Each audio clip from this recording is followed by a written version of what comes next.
I'm Oprah Winfrey. Welcome to SuperSoul Conversations, the podcast. I believe that one of the most valuable gifts you can give yourself is time. Taking time to be more fully present. Your journey to become more inspired and connected to the deeper world around us starts right now. Today on SuperSoul Conversations, it's been nearly a decade since visionary spiritual teacher Eckhart Tolle joined me for a series of groundbreaking conversations discussing his best-selling book, A New Earth. Live streamed around the world, 40 million people joined us in what we called the world's biggest classroom. It still just thrills me to think about the collective consciousness that brought so many of us together. Now, in the midst of what feels like a shift, separating millions of Americans and other people throughout the world, Eckhart is back to talk about the state of the new earth today. Eckhart believes that at the heart of the rancor, ego, is the source of all of our pain. I can hardly believe it's been 10 years. Almost. Me too. Yeah. You have been one of my greatest spiritual leaders. You've been one of my great inspirations here on the planet. Thank you. I mean, the lessons I've learned, look, this is my own frayed copy of the book. I know that there is now a New Earth 10th anniversary edition, but I will always hold on, even I need to tape these, bind the sides. I will always hold on to my own original copy because there are just so many insights and memories from it. I think that this was the world's biggest classroom that we created, right? Yes. Well, I've been trying to have this conversation because I thought that you could bring some really profound insight, which is my goal today, insight into where we are and this undercurrent of pain that seems to be showing up in front of ourselves. So I wanted to frame this conversation around actually examining where we are in this shift from egoic mind to consciousness. Because almost 10 years ago, we said we're moving to a higher consciousness. Yeah. And now it feels like there's a big divide that's preventing the consciousness. Or is the divide here to make us more conscious? Right. Well, the divide is a challenge, a big challenge. So the challenges that are inevitable for humans, sometimes they arise on a personal level, and at other times challenges arise in the collective, which means millions of people get challenged at the same time for the same reason. So from a higher perspective, what we are witnessing now and millions of people are experiencing now is a collective challenge. And all over the world, actually. All over the world, not just here. Mm-hmm. There's also, in America here, there's a division that happens that's basically, if you look at the population or the electorate, half the people live in one kind of universe with one kind of mindset, and the other half live in another alternate universe with another kind of mindset. And that creates a separation. The reason for the separation is that people are so identified with their particular mindset. Which is what ego is. That's what ego is, to be identified with mind, with thought structures, with opinions, with viewpoints, with perspectives. To be identified means to derive your sense of self, your sense of who you are, from certain thoughts in the mind. So if you're identified with your viewpoint or opinion, you don't realize that this is a viewpoint or opinion. To you, it is the absolute truth, and it is inseparable from your sense of self. Right, so you think you are that. Yes. So that's why you say, I am a Republican, I am a Democrat, I am whatever your job is, I am this thing. Yes, so that's ego. So what's happening now collectively is a strengthening of the ego in many humans. So I want to say that well, first of all, everybody has an ego. Yeah. And before I read A New Earth, I thought ego meant the person who was arrogant, the person who was, overconfident, the person who was a show-off. But I, in fact, learned through a process of A New Earth that everyone has an ego. And the ego is really your identification with your mental state. Yes. Right. Yes. Yeah. Whatever that is. Whatever that which means is. we all have it. Yes, well, we all are, our minds have been conditioned in certain ways. Everybody has their particular kind of conditioning, which goes back to childhood, environment, upbringing, family background, the culture that you grew up in. All that becomes the conditioning of your mind. And so, to be clear, whenever you are identifying with that mindset, it means that is your ego. That's right. Because who you are, you, the deeper I, the deep I. The deep I, or I say you with a capital Y, O and a U, is consciousness. Yes, that's right. Yeah. So to be identified is the ego. It doesn't mean that the conditioning of your mind disappears. So you still have opinions and viewpoints on whatever, on politics and so on. But when you talk about your opinions or viewpoints, you no longer regard them as an essential part of who you are. That's right. You know what it is? What happened to me? It just doesn't hold as much weight.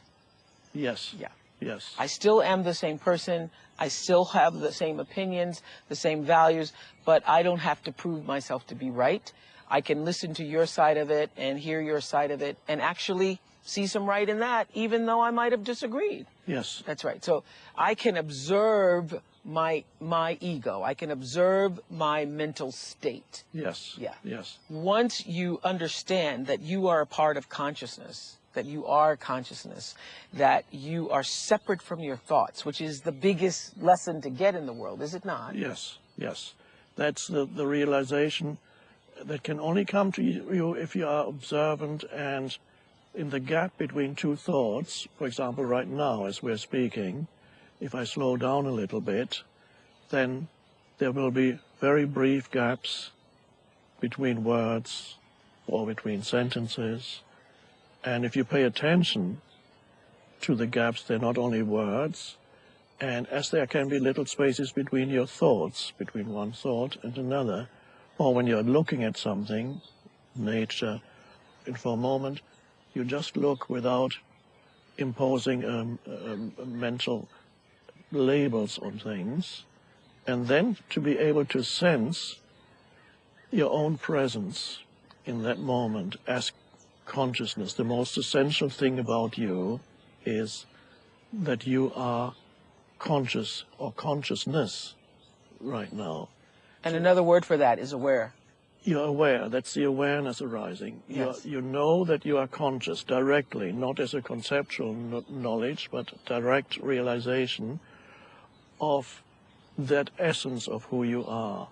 And that's such a liberation from the prison of inhabiting a purely personalized sense of self, where you derive your identity from your personal history, the narrative, the story in your mind, all those things that make up the so-called person. There's nothing wrong with that. Of course you have memories, but to derive your sense of self from these memories, that's a great limitation.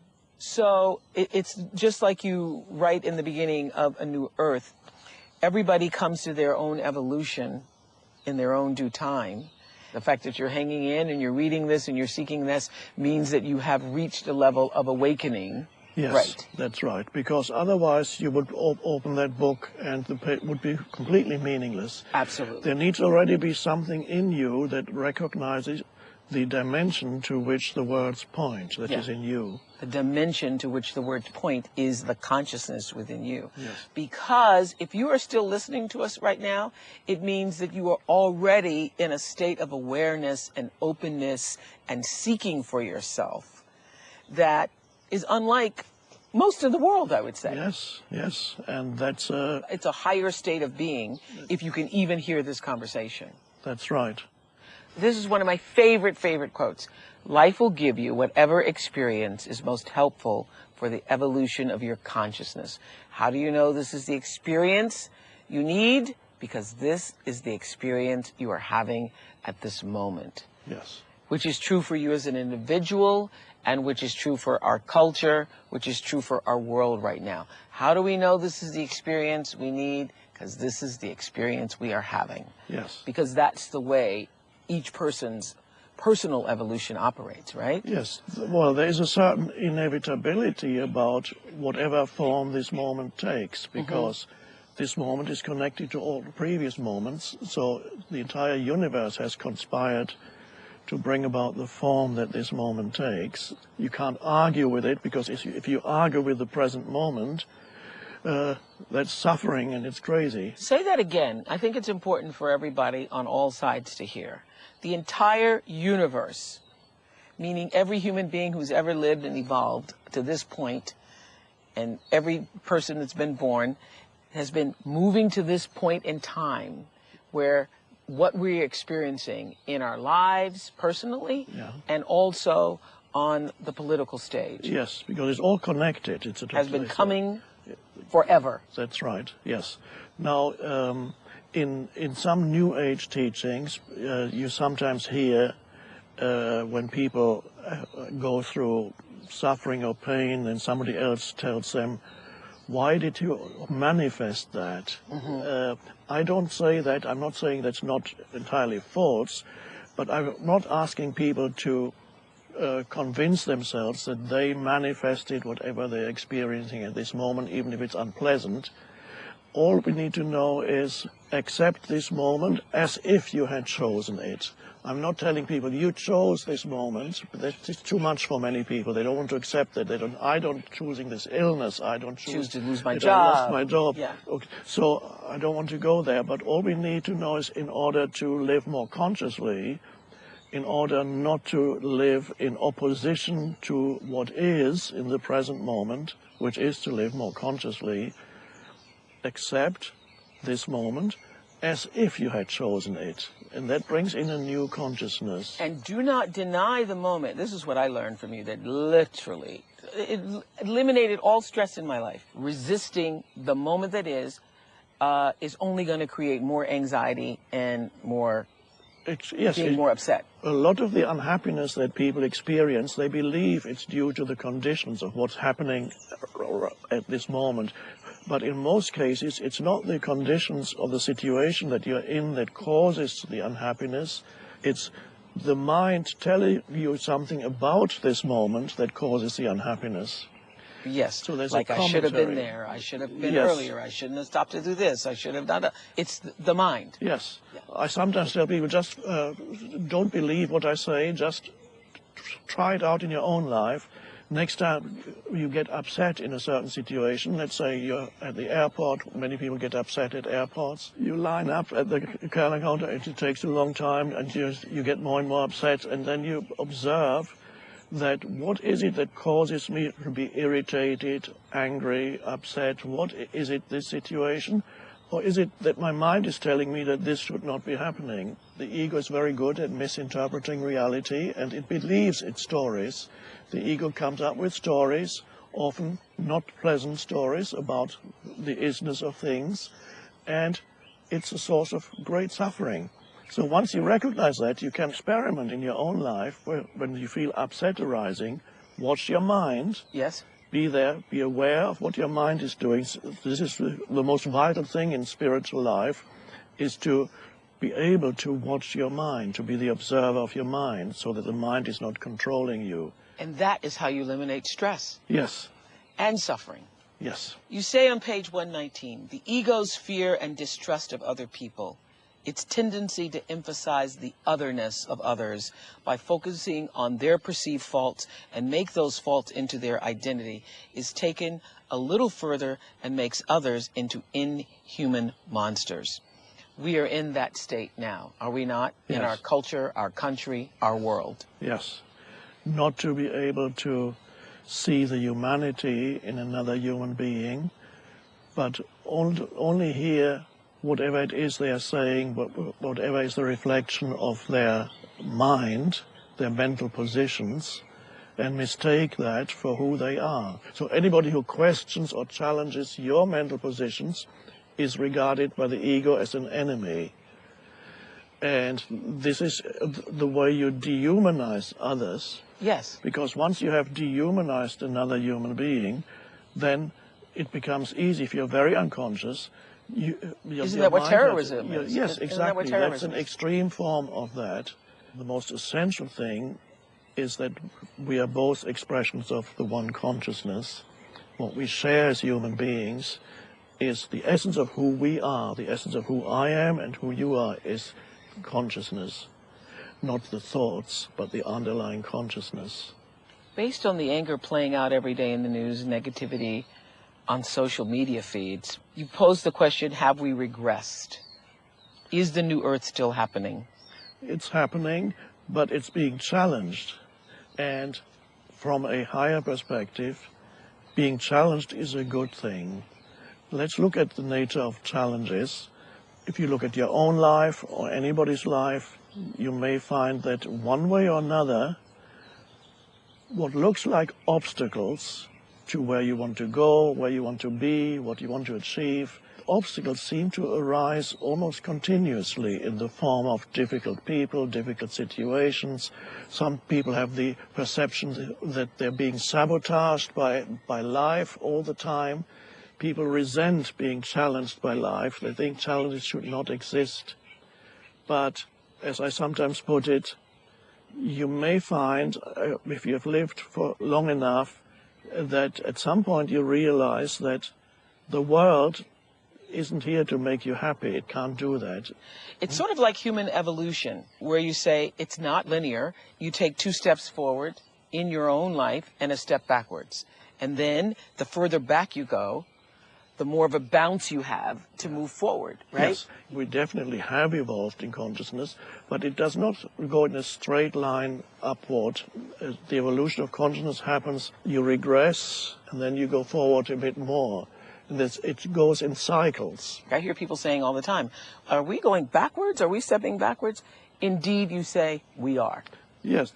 All the signs are that now we are at the beginning of a regressive movement, which does not mean that every individual will become identified with ego again. It's a challenge, but it does not mean that you will also have to regress. Doesn't this mean, because, you know, what we're facing in the country politically, the divisiveness, the political divide here, I think that these times, however it's showing up in your life, because there's really only one goal, and that is for us to become more conscious, to become more fully human, to fully express the depths of what we have come here to do, that this is showing up to bring out the most, the best, the highest.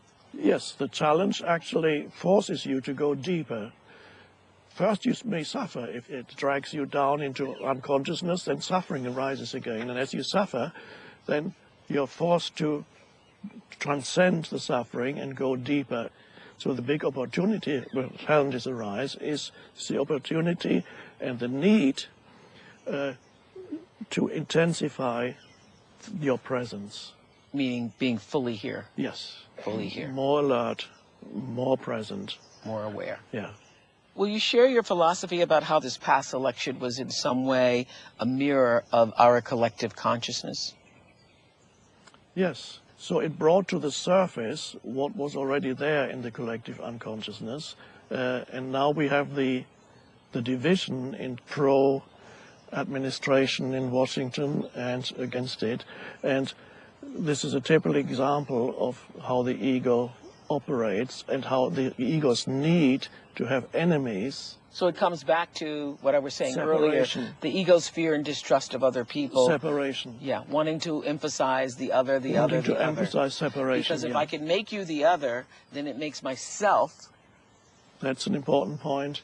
It strengthens your sense of self, but that it's a fictitious sense of self. It's a mind-based sense of self. It's not a happy sense of self. So that is important for people. They need to be very alert. Not to get sucked in. That's it, yes. Because that's the great danger. Yeah.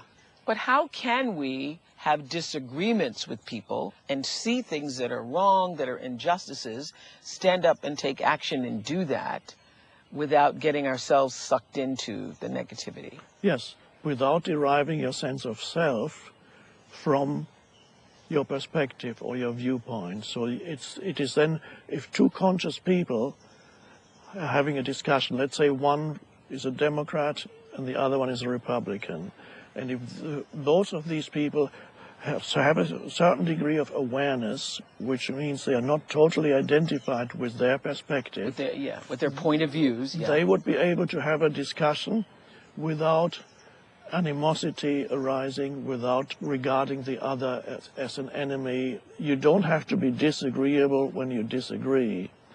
What that saying implies is you don't have to be totally identified with your perspective and your viewpoint, and yet you can put it forward in strong terms. This is how I see it. Yeah. Without deriving your sense of identity from it, because your sense of identity arises from a deeper place, from the stillness within you, the consciousness, that space of awareness that you are, the presence, whatever word we want to use. You can sense or this that. need to prove that you're right, which I used to have that big time until I read this book. I used to have the... Yes, many people have that. Yeah. The need to be right is a very egoic thing. Yeah. The ego thrives on being right, which always implies there needs to be someone who is wrong. So the need to make the other wrong, then it strengthens the ego, which means it strengthens what is ultimately a false sense of self.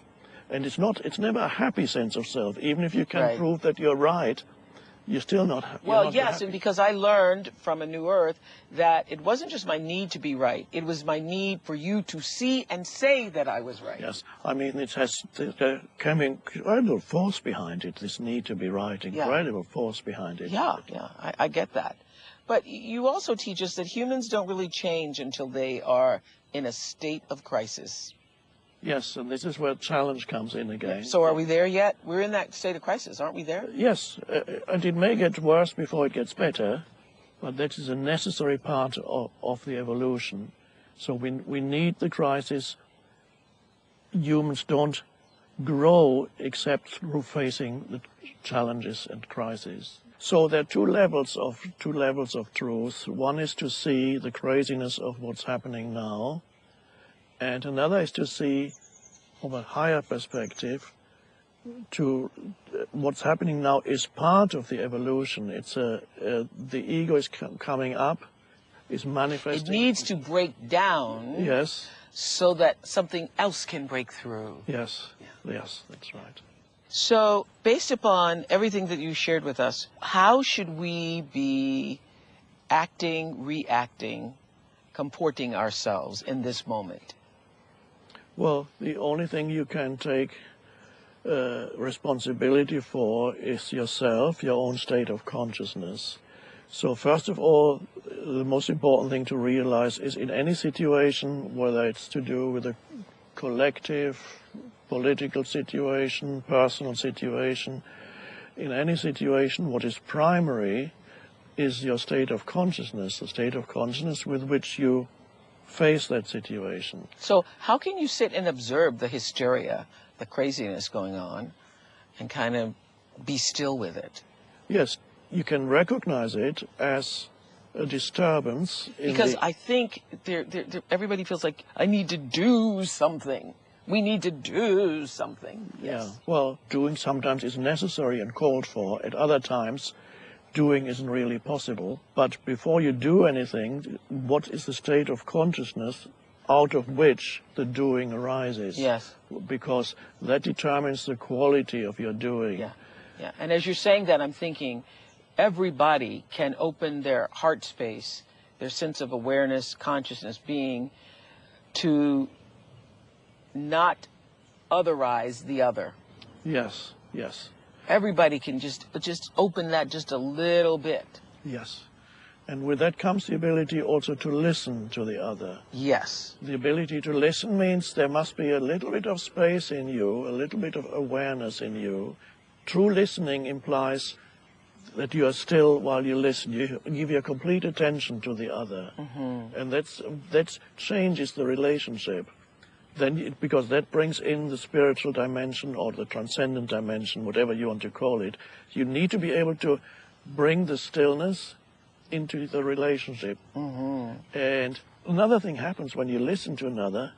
In that still moment when you're listening, you're not only aware of what the other person is saying, in that stillness you can also feel a deeper essence in the other human being beyond the words that he or she is speaking. Why can you feel it? You can feel that deeper essence in the other because in that moment of stillness, you can feel it in yourself. You can only do that, though, when you become aware enough about your own self to know that you are not your thoughts. Yes. And so that when you see somebody, you know, raging against the world, yes. you have the ability to step back and know that they are not their rage. That's right. That beneath the rage, beneath the anger, beneath the pain, beneath the sadness, beneath whatever they're showing to you, there is the pure consciousness that is also you. Yes, Yeah. yes. Well, if we all could do that, then That there'd would be no need for us to have this conversation. That's Yes, right. Yes. Despite the level of suffering people are inflicting upon themselves and on one another, do you have hope that people will wake up? Yes, it's inevitable for consciousness to arise more fully on the planet because it's part of the entire evolutionary impulse of the universe is towards consciousness. So it is arising. It can be delayed, and that's not a bad thing. Delays can only have a deepening effect, ultimately. What's the way forward? The way forward is for the individual to take responsibility, to remember that the most important thing is not what's happening out there. What is primary is I'm saying now, my state of consciousness at this moment is primary. That determines what form the future will take. So, important thing to realize is what happens to you is much less important than how you respond to what happens. That determines your life. It's not the things that happen to you that determines your life. Ultimately, it's how do I respond to what happens, and that is also your area of freedom. You can choose to respond consciously to what happens. Then you're not at the mercy of what happens to you. What is the purpose of the soul? Well, by soul, I have another word for it. Okay. I've recently been using the pointer, the deep I. The deep I. The deep I. At that level of the deep I, which is consciousness itself, you are already complete. The deep I has nothing to achieve. All that the deep I wants is to come more fully into this dimension. So there's no evolution of the deep I itself, because at that level you're already complete and perfect and it's timeless. But it comes as it comes into this dimension. So your soul isn't here to evolve? Your soul isn't here on the planet to evolve? It's here to come more fully into this dimension. You could call that to evolve. Okay. But the soul itself, the essence of who we are, is already timeless. So it evolves in this dimension by coming more fully into this dimension. Eckhart, how do you know this? Well, it's an intuitive insight. A question is asked, and then the answer comes through the stillness. That's how it worked. It's not figured out through the mind. It just comes from you, through you, out of consciousness. Out of consciousness, and then somebody else listens to it, and suddenly they go, yes. When you hear the truth, it resonates and it feels like an aha. Yes, it's always recognition. It's a reminder of what you already knew. Yes. Deep inside. Yeah. So, when are you in an absolute state of well-being, or are you always there? There's always a well-being. Of course, the body changes. The physical well-being can vary, but underneath the physical well-being, there's always a deeper sense of well-being, and that arises out of the realization of the deep I. That's always fine. But no matter what's happening on the outside, the deep I is always fine. That's the experience as a surface of life. All these things happen on the surface of life. Do you enjoy the surface of life as yes. deeply, or are you always in this sort of meditative state? I enjoy it, but not in the way where I would say, wow, I'm going to see Oprah again. Isn't that so great? I don't get excited about it. There's an enjoyment. Even when you called me many years ago, I remember you called me up and you said, I've chose the New Earth as the next selection for the book club. Yes. And I said, oh, that's great. So I felt pleased. You said, thank you. I remember you said thank you. And usually people go, oh my God, believe it.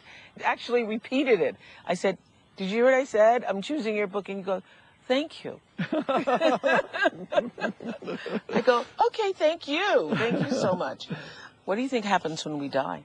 Well, the personality dissolves, but to realize that is when the ego subsides and you become aware of your deep I, which is awareness itself, we just put it like that.